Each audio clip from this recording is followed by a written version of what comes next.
जी, अस्सलाम वालेकुम वरहमतुल्लाहि वबरकातुहू। My name is Aamir Farooq. हम आज कुछ चीज़ें डिस्कस करेंगे जो लोग अमेज़न या किसी भी ऑनलाइन प्लेटफॉर्म पे काम कर रहे हैं, लाइक ईबे, अमेज़न, एटसी या किसी भी और प्लेटफॉर्म पे काम कर रहे हैं और उन्हें 3PL की सर्विसेज की ज़रूरत होती है। लाइक आप अगर यूके में काम कर रहे हैं या यूएस में काम कर रहे हैं या यूएई में किसी भी मार्केट प्लेस पे आप काम कर रहे हैं, आपको थर्ड पार्टी लॉजिस्टिक की ज़रूरत होती है। तो हम आज ये चीज़ डिस्कस करेंगे कि जब हम कोई भी थर्ड पार्टी लॉजिस्टिक सेलेक्ट करते हैं तो हमें कौन कौन सी चीज़ें माइंड में रखनी चाहिए, कौन कौन सी चीज़ों को हमने देखना है कि ये वाली फैसिलिटी वहाँ पे अवेलेबल है या नहीं है। उसी हिसाब से फिर हम उसको सिलेक्ट करते हैं, उसी हिसाब से हम उसको रैंक करते हैं कि ये वाला जो 3PL है ये हमारे हिसाब से हमारे काम में भी आ सकता है, हमारी जो रिक्वायरमेंट्स है उसके ऊपर पूरा भी उतरता है कि नहीं उतरता। उसके लिए ये है कि आपने जब भी कोई 3PL सर्विस सेलेक्ट करनी है, कोई भी किसी भी तरह की, जिसमें आपने चेक करना होता है कि जो आपके ऑर्डर्स प्रोसेस करवा सके, आपकी प्रेप करवा सके, A to Z आपको जो भी सर्विस चाहिए उसमें आपने 3-4 चीज़ें देखनी होती हैं। वैसे तो बहुत सारे इसके पॉइंट्स होते हैं जो हम चेक करते हैं जब हम कोई भी थर्ड पार्टी लॉजिस्टिक सेलेक्ट करते हैं, बट मैं आपसे कुछ डिस्कस करूँगा। जब आपने कोई भी सर्विस सेलेक्ट करनी है या ये कह लें कि कोई भी थर्ड पार्टी लॉजिस्टिक जो भी सर्विस प्रोवाइडर हैं, आपने उनकी सर्विसेज लेनी है तो आपने क्या क्या चीज़ें देखनी हैं। एक तो आपने ये देखना होता है कि आपकी जो भी आपका सर्विस प्रोवाइडर है उसकी एक्सपर्टीज़ क्या है। लाइक वो आपको जो सर्विसेज प्रोवाइड कर रहा है वो आपको अमेज़ॉन की प्रेप की सर्विसेज प्रोवाइड कर रहा है या नहीं कर रहा, या उसके अलावा आपके जो ऑर्डर्स प्रोसेस करवा रहा है वो करवा रहा है या नहीं करवा रहा। ऑर्डर जो प्लेसिंग होती है,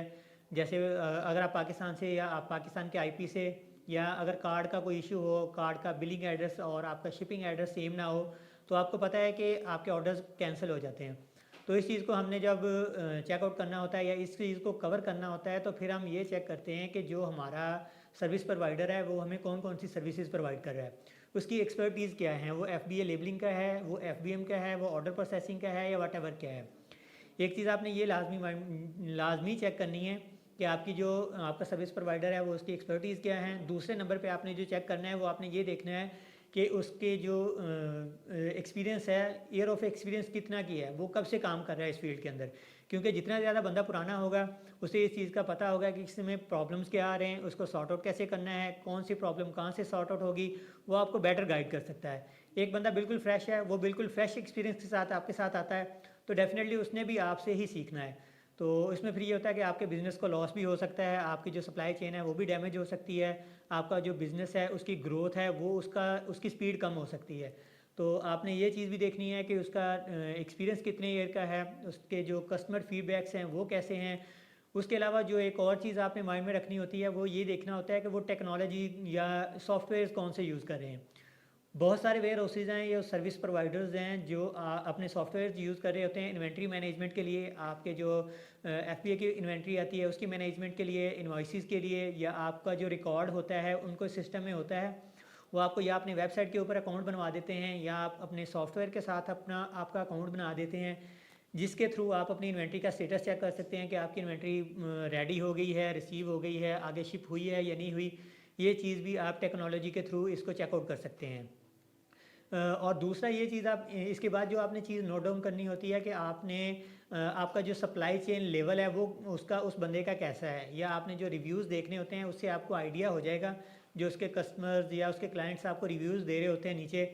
वो उससे आपको आइडिया होगा कि आपका सप्लाई चेन इफेक्टिव रहेगा या नहीं रहेगा। बेसिकली सप्लाई चेन का मतलब ये होता है कि आपने जब FBA कर रहे हैं या FBM कर रहे हैं तो आपकी इन्वेंट्री पीछे से आ रही होती है, आगे मूव ऑन हो रही होती है। आपका सप्लायर आपको भिजवा रहा होता है आपके सर्विस प्रोवाइडर के पास, और आपका सर्विस प्रोवाइडर जो है वो आपकी इन्वेंट्री को प्रेप करता है, प्रेप करके आगे अमेज़ॉन फॉरवर्ड कर देता है। ये बेसिकली सप्लाई चेन का सारा कॉन्सेप्ट होता है। इसमें स्टोरेज भी आ जाती है। बाज़ बात आपका सप्लायर भेजता है, आपकी इन्वेंट्री कुछ टाइम के लिए थर्ड पार्टी लॉजिस्टिक के पास जाती है, वहाँ पे स्टोर होती है। उसके बाद फिर जब आपको रिक्वायर होता है, जब आप अमेज़ॉन आपको अलाउ करता है नेक्स्ट इन्वेंट्री भेजना, तो आप उसे मूव ऑन कर सकते हैं अमेज़ॉन वेयर हाउस की तरफ। ये आपने ये चेक करना होता है कि उसका सप्लाई चेन का जो टाइम फ्रेम है वो कितना है, वो आपको इफेक्टिव टाइम के साथ जा सकते हैं आप उसके साथ या नहीं जा सकते।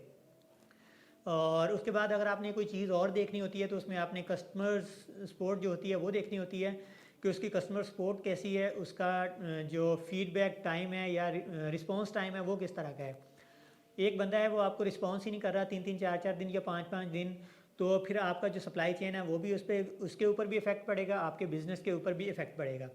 उसमें आपने ये लाजमी देखना होता है कि उसकी जो कस्टमर सपोर्ट है वो कैसी है, आपको टाइमली रिस्पांस मिले जब आपकी इन्वेंट्री वेयर हाउस पहुँचती है। मैक्सिमम 24 आवर्स के अंदर आपको अपडेट मिल जाए, आपको पता चल जाए कि आपकी ये वाली इन्वेंट्री वेयर हाउस में रिसीव हो गई है, ये वाली इन्वेंट्री अभी तक वेयर हाउस में रिसीव नहीं हुई, ताकि उसके अकॉर्डिंग ही आप अपने सप्लायर से कांटेक्ट कर सकें। बाज़ औक़ात ऐसा होता है कि आपने जब इन्वेंट्री मंगवाई होती है तो सप्लायर ने आपके जब बॉक्सेस भेजने होते हैं, लाइक अगर उसने 40 बॉक्सेस भेजने होते हैं तो उसकी जगह पे 39 आ गए या 38 आ गए, तो 2-3 बॉक्सेस ये है कि बाज़ औक़ात सर्विस की तरफ से जो शिपिंग सर्विस होते हैं उनकी तरफ से आगे पीछे हो जाते हैं, वो 1-2 दिन बाद डिलीवर होते हैं। फिर अगर इस तरह कोई मिसमैनेजमेंट हो जाए, कोई बॉक्स रिसीव नहीं होता या कोई और इशू आ जाता है, तो आपने टाइमली अपने सप्लायर के साथ कांटेक्ट करना होता है। वो आपको फिर इस चीज़ का सॉल्यूशन निकाल के देता है कि आपने इस चीज़ को कैसे हैंडल करना है। अभी ये वाली इन्वेंट्री हमें रिसीव हो गई है, ये वाली आपकी इन्वेंट्री पेंडिंग है, क्यों पेंडिंग है, हमने शिप लेट करवाई थी या सर्विस की तरफ से डिले है। ये 4-5 चीज़ें हैं जब आपने अपने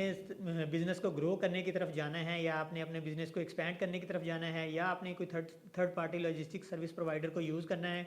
तो आपने ये चीज़ें माइंड में रखनी है कि उसकी एक्सपर्टीज़ क्या है, उसका ईयर्स ऑफ एक्सपीरियंस कितना है, वो कौन सी टेक्नोलॉजी यूज़ कर रहे हैं, आपके सप्लाई चेन का लेवल जो है वो उसको किस तरह मैनेज करेगा, और उसके बाद आपने उसकी कस्टमर सपोर्ट कैसी है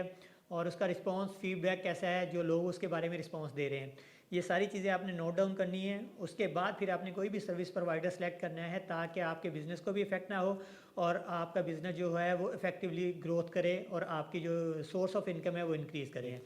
होप सो ये चीज़ आपको समझ आ गई होगी। अगर इसमें आपको कोई कन्फ्यूजन हो या आपने इससे रिलेटेड कोई क्वेश्चन हो तो आप हमसे कांटेक्ट कर सकते हैं। हम इंशाल्लाह एज़ सून एज़ पॉसिबल आपको इसका रिस्पांस बैक भी करेंगे और आपको प्रॉपर गाइड भी करेंगे।